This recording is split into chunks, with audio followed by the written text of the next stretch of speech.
when P2B said that oil theft is an organized CM, you understand what I mean by that? I know some people may think say the man just a carry talk, but really, oil theft is an organized CM. Good morning, good afternoon, good evening, depending where you're watching this video from and the time you're gonna see this video. I remember my humble self, the Ike. If you're coming across my page and my face for the first time, I would like you to do me a favor by following my page, share comments, and do the needful, please. This particular oil CM what we dey talk about, you no go tell me say that your work in a country is to secure our waterways like navy or the borders. You tell me say that a vessel will enter into the country through the same area where your men dey, come clubbing our oil, disappear, just disappear in a thin air, and no one will give account of wetin happen. And you want us to believe that you people don't know wetin happen. Nah, you say when they talk that thing, you know say wetin they talk na lie. People should stop deceiving us, because we know wetin una dey do. Really, the Navy and other agencies that are involved in securing the waterways in Nigeria really know how our oil dey go. I want us to watch how Mike Ozekhome analyze this particular thing in this interview. He said it categorically that Navy is the first people to be held responsible if such a thing happen. Just watch him. As you are watching this video, try to share this video, like his comments, and follow my page, because these people, they really know what thing they do. We knew. Arrested within the shores of Nigeria, then they are subject to Nigerian laws. We don't need to obtain permission from their host countries to prosecute them. It's like a Nigerian, for example, committing a crime in China or in Israel or in US. He's prosecuted there straight away. It's only when you want, for example, the person to be repatriated. Maybe if an American commits an offense here, he still wants that person repatriated back to America. Then you have to go through the whole gamut of extradition laws. But in this case, if you commit an offense here within the Nigerian waters, within the Nigerian shores, then you are subject to Nigerian laws. And if you have been watching, you will see some Chinese, some Koreans, some Britons being tried and jailed here. You don't need to obtain permission from their host countries. He also mentioned top government officials. This brings me to the issue of whistleblowing. This whistleblowing policy, is it really working? No, it has failed. Collapsed about 4 years ago, less than 2 years after it was introduced, because the government became roguish. The government was not paying the whistleblowers. It became an issue.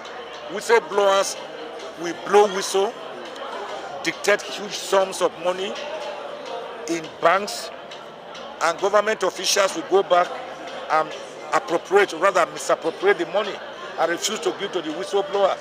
Many of them are in court. I'm aware of many of them. One of them, George Ubo, is one of the biggest whistleblowers in Nigeria.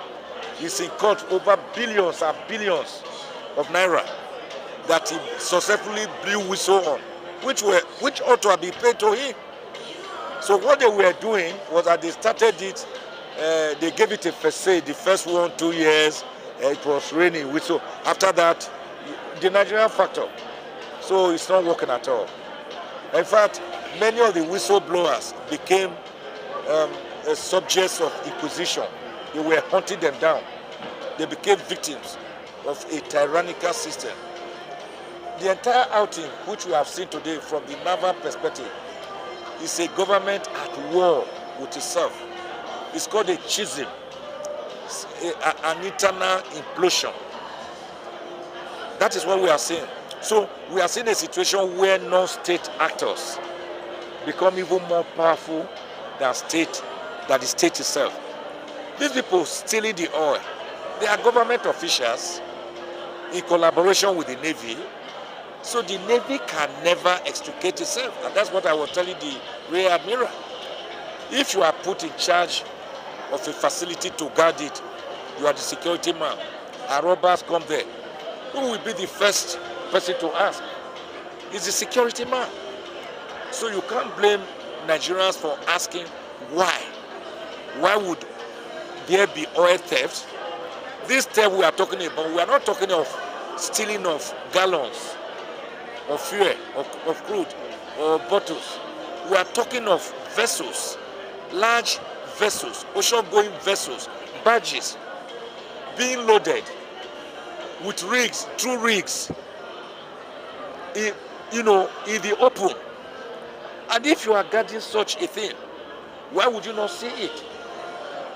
So it's not as if we are talking about sachet of salt or sachet of sugar here.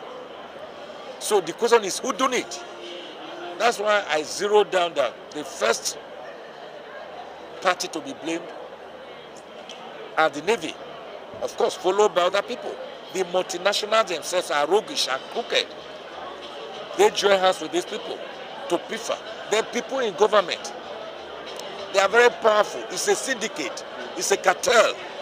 It's an organized crime.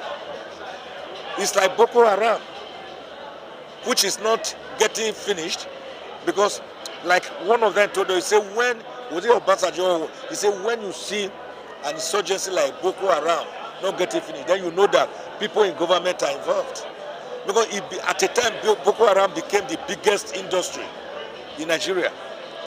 Today, oil theft is one of the biggest industries in Nigeria because they are stealing more than 60% of Nigeria's crude. I mean, over a 4-kilometer line or pipeline. We are talking of 4 kilometers. Among those pipelines, you have breakages, maybe more than 150, from which crude oil is being siphoned. By who? Who is aiding it? Why are they not seeing them? Until this Tantila company came. I don't care how much you pay them, but the question is, are they not doing the job? When they came there, they discovered these blown up oil pipelines from which this oil was being siphoned. Why did they not see the people who were siphoning this oil? Commonwealth. So that was why I suggested that perhaps it was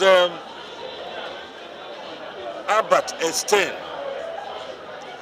the great philosopher and scientist, who gave birth to the law of relativity. The law of relativity led to the making of the first atomic bomb that destroyed the twin Japanese cities of Hiroshima and Nagasaki during the Second World War. You know what he said? He said, it's only a fool or a madman that seeks to solve a problem by applying the same solution with which the problem was made or formed in the first instance. So if what you have been doing is not working, then look around. How do we solve this problem? More like Hippocrates, the father of mercy, once told us, desperate diseases require desperate remedies. That was why I said, these illegal refineries, which dot the entire landscape and creeks of the Niger Delta, they are actually in thousands. Why don't you put them together like small-scale industries? I say, for example, we have seen that there are 100 illegal refineries in this area. You can't get your oil illegally by tapping, whether hot tapping or cold tapping from pipes. Put yourself together into a community. Let us sell oil to you. Let the government sell the oil to you. Acquire it legitimately. Then refine it based on these standards that we are going to give to you. You will see that the youth, the unemployed youth, the restless youth who are hungry, whose families have been driven, whose parents have been driven away from their farmlands because of the destruction of their aquatic and agrarian life, they will come together, put resources together, from small cottage industries. Didn't governments from Obasanjo give licenses to Nigerian oil firms to refine products? Which among them have you seen? Apart from one I heard is doing in Anambra, and then maybe this Dangote, which the president quickly commissioned, even though I heard that he cannot come on board until maybe 2025. So since that one is not working, get this small scale industrial oil merchants, put them together, sell them oil, give them oil, tell them how to refine, because they have the refining equipment. That's the irony. They have them. Wasn't Biafra refining oil as far back as 1967, 56 years ago, that sustained them during the 3-year bloody civil war against Nigeria? So if people in Nigeria could refine oil 56 years ago, how come in 2023, the 21st century, we cannot still refine oil? So it's the shame of a country. And what we have seen is a government fighting against government, a government that is divided against itself, but being overpowered by non-state actors that are now controlling the government. So it's like the tail wagging the dog, rather than the dog wagging the tail, because they are all involved. They are all involved. That is why you cannot see the end, you cannot see the solution. When you arrested this vessel I mentioned today, the Turatu, carrying 800,000 barrels of crude oil, arrested by Tantila, and Malay carry says so, and said, we have intercepted it, we are investigating. Question, where is that vessel today? What happened to the 800,000 barrels of crude oil? Who owns that vessel, by the way? How did it load those barrels? Who gave them those barrels? Can we have the results? Can we have, we are not